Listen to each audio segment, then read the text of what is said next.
What if the science that sent you to death row was later proven wrong?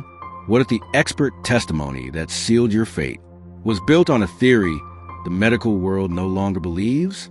This is the story of Robert Roberson, a Texas father once labeled a child killer, now at the center of one of America's most controversial wrongful conviction battles.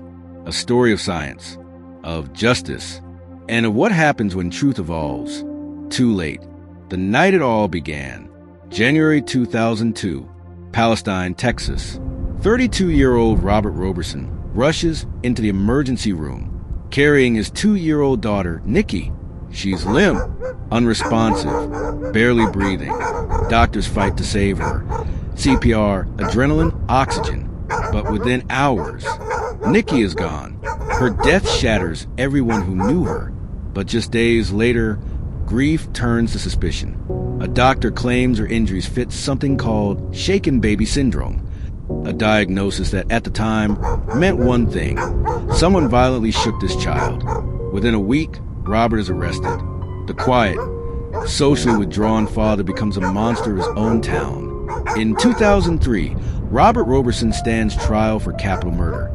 Prosecutors say he lost his temper, that he shook his daughter so hard her brain bled. Medical experts testify with certainty.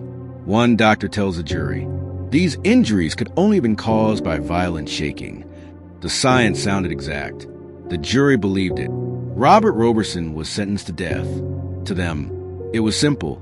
A father had killed his child. But years later, the science behind that certainty began to collapse. For years, shaken baby syndrome, or SBS, was accepted as medical fact. But by the 2010s, studies began to question that belief. Doctors discovered that the same symptoms, brain swelling, bleeding, retinal damage, could also come from accidents, illnesses, or oxygen loss. Suddenly, what was once proof of abuse became a medical mystery. Convictions once seen as certain began to crumble. And then, eyes turned back to Robert Roberson. New advocates and medical experts re-examined the evidence. They found that Nikki had been sick before she died, feverish, medicated, possibly suffering oxygen deprivation. She'd even fallen from a bed, something dismissed at trial. But that wasn't all. They also learned that Robert had autism. Undiagnosed at the time of his trial, his flat affect, his lack of emotion in court, was misunderstood as guilt. But to experts today, it looks like something else entirely. A man whose neurological condition made him appear cold, when he was simply overwhelmed. Despite the doubts, Texas set an execution date, October 17th, 2025. For more than 20 years, Robert has maintained his innocence. But the justice system rarely looks backward, even when science does. Then, something remarkable happened. The Texas Court of Criminal Appeals issued a stay of execution, halting the death sentence. Why?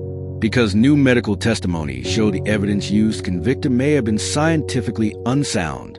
The very foundation of the conviction, shaken baby syndrome, had cracked. Robert's case isn't just about one man. It's about how justice keeps pace with knowledge. Across America, hundreds of parents and caregivers were convicted using the same SBS theory. Many have since been freed as new science exposed fatal flaws in the diagnosis. The Roberson case forces a difficult question. When medicine changes its mind, should the law change too? Because for those already condemned, time is the one thing justice can't return. To be clear, not every shaken baby case is wrong. Real abuse exists, but experts now warn that the triad, once seen as proof of violence, can also result from infection, oxygen loss, or accidental trauma. Science evolves. Justice often doesn't. As of this recording, Robert Roberson's execution remains on hold. Texas courts are reviewing whether new medical evidence could overturn his conviction, or whether the state will still pursue death. For now, he waits, in a small concrete cell, between two realities, one built on old science, and another built on doubt. Robert Roberson's story forces us to confront a hard truth. Justice isn't static. It must evolve or it fails. How many others were convicted based on evidence we no longer trust?